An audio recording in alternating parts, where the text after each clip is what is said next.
Hi there, how are you? Welcome back to M Talks. Today we're going to look at how to choose a mutual fund or an investment fund for investing. We all know that mutual funds are the best or the safest way to play the stock market. One, because of the size, because they collect huge amounts of money from millions of people like you and I, and so they have huge funds which would actually make an impact in the stock market. Second, they employ, because of their size again, they employ skilled people, people who have worked the stock market, who understand how it functions and who have the pulse. So they employ these people, which you and I, independently with our limited resources, cannot. So these investment funds are a good way to look at the stock market, to benefit from the size, the volumes, the sentiments of the stock. However, having said that, today to choose the type of fund, choose who you want to go with is very difficult because the number of mutual fund companies, there are so many of them. They are much more than the number of companies who are actually issuing stocks and bonds and shares and so on and so forth.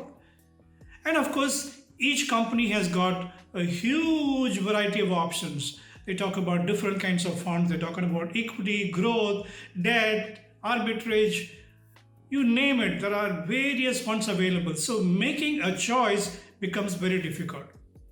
So when you want to pick a fund, you have two questions in front of you. One, which is the company, the investment fund company to go with. Two, which is the actual fund to go with. So let's take it from the bottom because that's a more important question.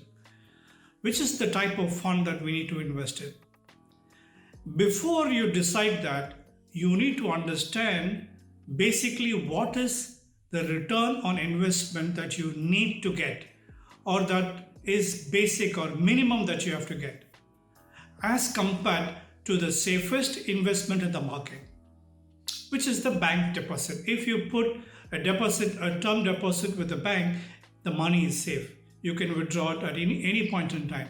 And they give you an interest rate which is, it depends from country to country. Starts from 4%, some places it's 2%, it goes some up to 6% as well based on the quantum and the tenure of your deposit.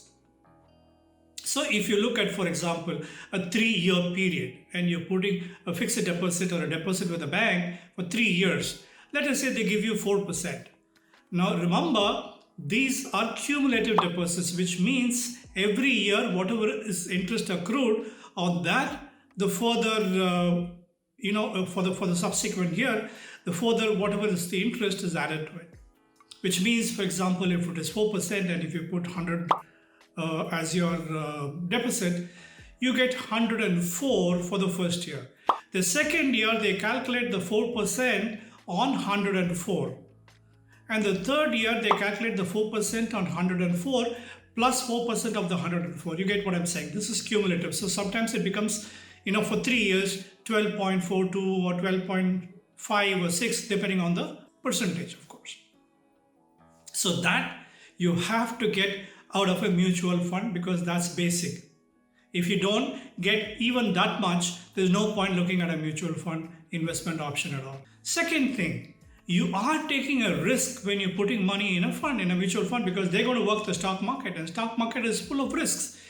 There are times you will make money, there are times it will go down. So you have to actually quantify what percentage you want as a return for the risk. And everyone has got a different aptitude for risk. Some people say, okay, no problem. I don't mind losing this much money. I don't mind risking so much money, but I want a higher return. I want, let's say in the next 3 years, for the risk that I'm taking, apart from the basic, the bank deposit, whatever is the rate of return or rate of investment, I want 20% more. I want 25% more. So it depends on individual. So once you decide, okay, the bank gives me so much.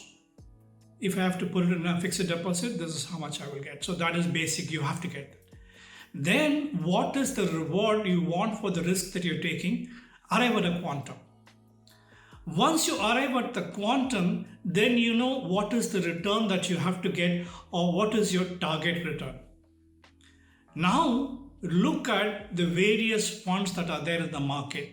You can just Google and check what returns they bring in on a year-on-year basis. So for 3 years, which is the tenure that you're looking at, look at which is the fund that gives or is close to the return that you are expecting, both in terms of, like I said, the fixed deposit return plus the return that you want for the risk that you're taking. So put together, make a list of these funds that give this kind of a return that you are expecting or that you're planning on. Once you make the list, then you can go and look at what the fund is, what is the name also, what is it in terms of breakups. Is it a debt fund? How much of money is being put in debts? How much of money is being put in equity? And then you look at whether it is an equity growth fund, it's a dividend fund, or whatever different categorization that people have given. You can look at all that subsequent to this. So you know that these are the 10 funds, 11 funds, or 12 funds, or whatever is the list that you have already arrived at. You have to look at these funds. Then you can analyze which fund is better, which fund is actually matching with your risk profile. Which fund is, let's say your risk profile is like, let's say you say 25% I'm willing to take a chance. Look at which fund is putting 25% in equity, the rest of it in debt or bonds or more secure options. Then you pick the fund based on that. The second question, which is the company to go with? There are a lot of mutual fund companies that are available, and most of them offer a range, a wide variety of funds for you to choose from. And so most of them actually have a similar bouquet. It's not that they are majorly different, because all of them want to play, a kind of a similar set of people, or play with a similar set of parameters. When you're choosing a company, what are the parameters that you have to look at to choose a company? If you look at you as an investor, or you look at yourself as an investor, you know that you probably, I don't know, maybe you are. I'm making an assumption here, sorry about that. But we are not one of the biggest investors for the mutual fund company, because there are institutional investors, there are foreign investors who put in large amounts of money. So for a mutual fund company, which is number one or number two or number three, these large institutional or foreign investors are important. One. Two, so they play based on the sentiments of these investors. Now, the other thing is, if for some reason, because of some market dynamics, geographic dynamics, or some political dynamics, if a foreign investor were to remove his money from this particular fund, what happens? If the fund is not backed by a large financial institution, then they would be forced to sell a huge amount of their holding to pay back this foreign investor or institutional investor. So then what happens? They sell. When they sell, it impacts your profitability as well. Keep that in mind. Okay? And look at who these big investors would go with. They would go with the top 3 or 4 companies, the investment fund houses which are performing at a very high level, is what these institutional investors or these foreign investors would work with. So you may not want to go with the top 3 or top 4. The second thing, a top performing fund house, look at their motivation to continue performing on top or to exceed what they have been, the numbers that they have been performing. It's like a football game.